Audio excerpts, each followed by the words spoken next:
हरियाणा की राजनीति का अब अगला चरण क्या होगा? क्या बीजेपी और जेजेपी का गठबंधन रहेगा या गठबंधन टूट जाएगा? 2024 के लोकसभा के इलेक्शन में ये दोनों पार्टियां क्या साथ में इलेक्शन लड़ेंगी या अलग अलग अपना इलेक्शन ये दोनों पार्टियां लड़ेंगी? ऐसे कई सवाल इस समय हरियाणा की राजनीति में देखने को मिल रही हैं, क्योंकि जिस तरीके से बीजेपी और जेजेपी के तल्ख तेवर सामने आ रहे हैं वो बताने के लिए काफी है कि आने वाले दिनों में दोनों का गठबंधन शायद ही देखने को मिले, या हो सकता है महत्वाकांक्षाओं की राजनीति के बल पर दोनों पार्टियां आपस में बनी रहें और ये सिलसिला ऐसा ही चलता रहे। लेकिन पिछले कुछ दिनों से जिस तरीके से बीजेपी के कुछ नेताओं की ओर से बयानबाजी सामने आई है, पार्टी प्रभारी बिप्लब देब की ओर से साफ तौर पर यह कहा गया गठबंधन को लेकर कि गठबंधन मुफ्त में नहीं दिया गया है, इसके पीछे कई जो मंत्री पद हैं वो दिए गए हैं। तो वहीं जेजेपी की ओर से भी साफ तौर पर यह दिखाने की कोशिश की गई है कि उन्हें भी गठबंधन की जरूरत नहीं है। साफ तौर पर कहीं ना कहीं दोनों पार्टियां ये दिखाने की कोशिश कर रही हैं कि दोनों को एक दूसरे की जरूरत नहीं है, लेकिन सियासत में ये साफ तौर पर कहा जा चुका है कि गठबंधन दोनों की जरूरत है और पिछले 4 सालों से इसी जरूरत के बल पर दोनों पार्टियां आपस में कई मुद्दों पर समझौता तक करने के लिए तैयार दिखती हुई नजर आई हैं। क्योंकि 2019 में जब बीजेपी को जरूरत थी सरकार बनाने की, तब जेजेपी किंग मेकर की भूमिका में सामने आई थी। विधानसभा की 10 सीटों पर पहले ही अपनी पारी में जेजेपी की ओर से 10 विधानसभा की सीटें जीती गई थी। तब एक त्रिशंकु रिजल्ट सामने आया था विधानसभा का, जिसमें कांग्रेस को 31 सीटें, बीजेपी को 40 सीटें, जेजेपी को 10 विधानसभा की सीटें मिली थी। बाकी सीटें निर्दलीयों को मिली थी और इनेलो को और एचएलपी को मिली थी।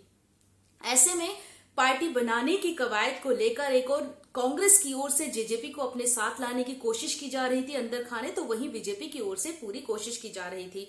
और जेजेपी बीजेपी के साथ आती है, मंत्री पद जो होते हैं कई, उसको लेकर, डिप्टी सीएम के पद को लेकर दोनों में समझौता हो जाता है और गठबंधन की सरकार चलती है। लेकिन शुरू से ही जिस तरीके से कई मुद्दों पर दोनों की आपसी भिड़ंत सामने आती है, दोनों के टकराव सामने आते हैं, जैसे तैसे करके पिछले 4 सालों से ये गठबंधन चल रहा है। लेकिन आने वाले दिनों में लोकसभा के इलेक्शन है और जिस तरीके से दोनों पार्टियां अलग अलग अपनी तैयारी कर रही हैं, उसको लेके साफ तौर पर यह देखने को मिल रहा है कि आगे आने वाले दिनों में हो सकता है दोनों पार्टी साथ नजर ना आए, टकराव की भूमिका में नजर आए। सियासी गणितों की अगर बात कर ली जाए तो जिस तरीके से सियासी गणित देखने को मिलता है, क्योंकि 2024 में लोकसभा के इलेक्शन होने हैं और बीजेपी नहीं लग रहा है कि किसी तरीके का कंप्रोमाइज करेगी, क्योंकि पिछली बार लोकसभा की सीटों में ऐसा पहली बार हुआ जब लोकसभा की पूरी 10 की 10 लोकसभा सीटें हरियाणा की बीजेपी ने जीती थी। और ऐसे में नहीं लग रहा है कि इस बार बीजेपी की ओर से किसी भी तरीके का समझौता जेजेपी के साथ किया जाएगा। मान लिया जाए कि अगर वो जेजेपी को 1 सीट भी देने के लिए तैयार हो जाए, तो क्या बीजेपी 1 सीट भी अपनी जेजेपी को देगी या जेजेपी 1 सीट पर संतोष कर पाएगी? क्योंकि जेजेपी की ओर से जिस तरीके से विधानसभा सीटों में पहली ही पारी में एक अच्छा खासा सीटों का जो पारा था, वो सीटों का जो आंकड़ा था वो पार किया था जेजेपी की ओर से, तो वही कोशिश अब जेजेपी की ओर से लोकसभा इलेक्शन में भी की जाएगी। हो सकता है कि जेजेपी अपना अलग से इलेक्शन लड़े। इन मुद्दों को भी अगर ध्यान में रखा जाए तो शायद ही लोकसभा इलेक्शन के आसपास दोनों का गठबंधन टिक पाए। वहीं दोनों की अगर बात कर ली जाए तो दोनों की ओर से तैयारियां भी अलग अलग से की जा रही हैं लोकसभा इलेक्शन को लेकर। एक और बीजेपी के जो बड़े नेता हैं, चाहे राजनाथ सिंह की बात कर ली जाए, बिप्लब देब की बात कर ली जाए, अमित शाह की बात कर ली जाए, अलग अलग रैलियां की जाती हैं और बीजेपी पहले ही इस तरीके की बयानबाजी भी करते हुए सामने आई है कि बीजेपी की हरियाणा में सरकार है।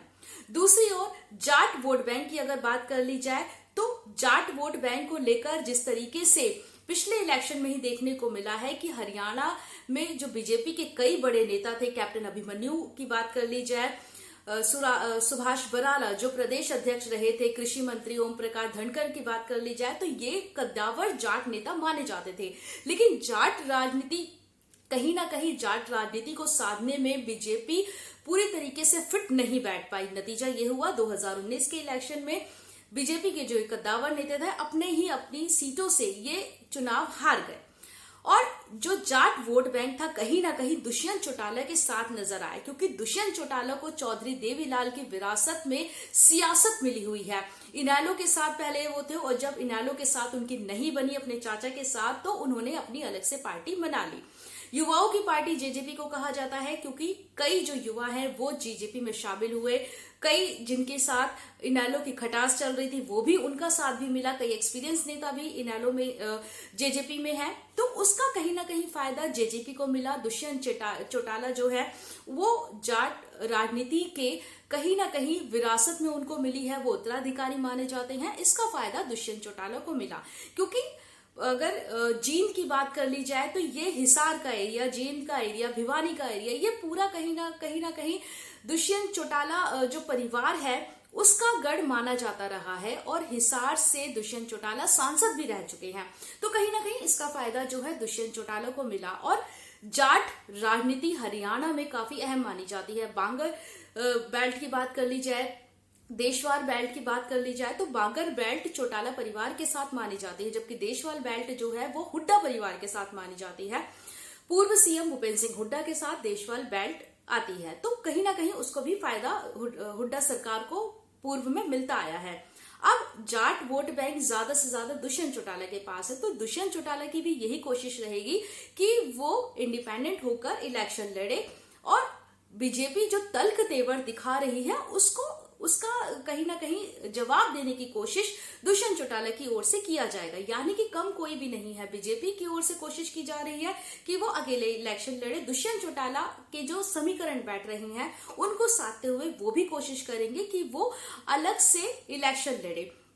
कुल मिला के ये कहा जाता है कि आने वाले दिनों में देखने को मिलेगा कि अब जाट राजनीति वाले हरियाणा में क्या बीजेपी जो शहरी पार्टियों की पार्टी कही जाती है, शहरी क्षेत्र की पार्टी कही जाती है, व्यापारियों की पार्टी कही जाती है और अपने अलग मुद्दों को लेकर बीजेपी हमेशा से सुर्खियों में रहती है। अल्पसंख्यकों के मुद्दे को लेकर बीजेपी सुर्खियों में रहती है, लेकिन हरियाणा की पॉलिटिक्स एकदम अलग है।